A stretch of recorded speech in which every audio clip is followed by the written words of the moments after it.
Now, protecting customers is an area our banks need to work on. The number of Aussies who have had money disappear from their accounts due to scams almost doubled from 2022 to 2023.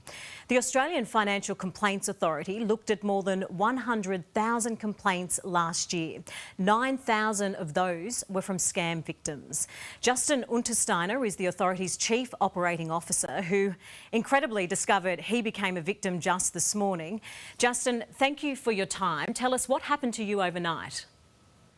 Well, I received a message from my banking app letting me know that I'd overdrawn my account by $4,000. I thought that was very strange. I went into my internet banking and found there had been 4 $1,000 payments from an unknown provider from my account. Obviously, I was quite concerned about that. I immediately followed the instructions from my bank, went into my secured messaging service. It wasn't very helpful.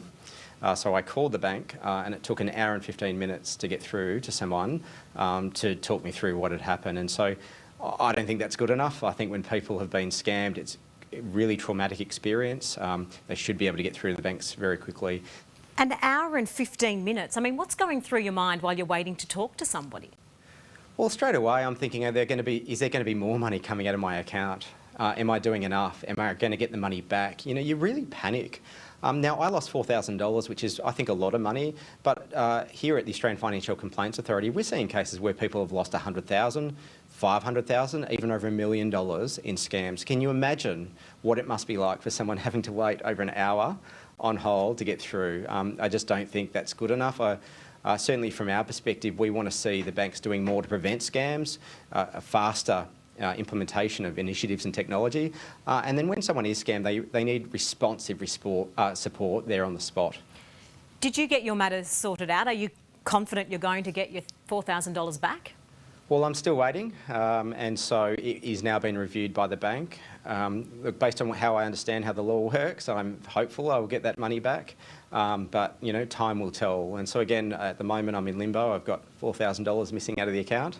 And I'll have to wait to hear back from the bank. Well, Justin, if you're not safe, what chance is there for the rest of us? Oh, well, look, you know, I think scams have been such a significant issue in this country now for several years. We know that Australians are losing more than $3 billion a year. I've been told that when I talk to other jurisdictions around the world that Australia has been a soft and easy target, and we're seeing that. We do applaud the current Albanese government for announcements they made to strengthen the protection against scams, and in particular the implementation that's been consulted on at the moment of a code of practice for banks and telcos and for others, which really sets a bar for banks and telcos about what they must do to protect consumers, and if they don't meet that bar they will become liable. So I think that's a really good move, although the proof will be in the pudding. It's just out for consultation at the moment. The government's also introduced a National Anti-Scam Centre, which brings regulators from around the country together to try and fight scams. I think that's also a really good move.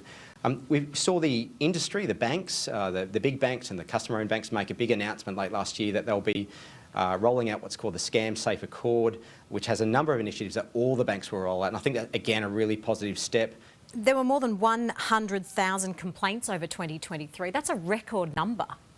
Correct. In 2023, AFCA received just short of 103,000 complaints from consumers against financial firms. We had never received more than 100,000 complaints in a single year.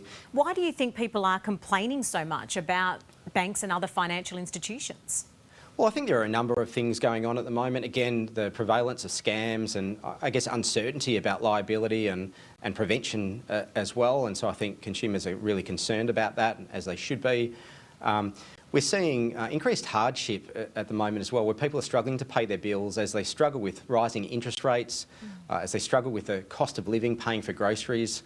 And then we're also seeing a large number of complaints against insurance companies relating to delays in processing insurance claims.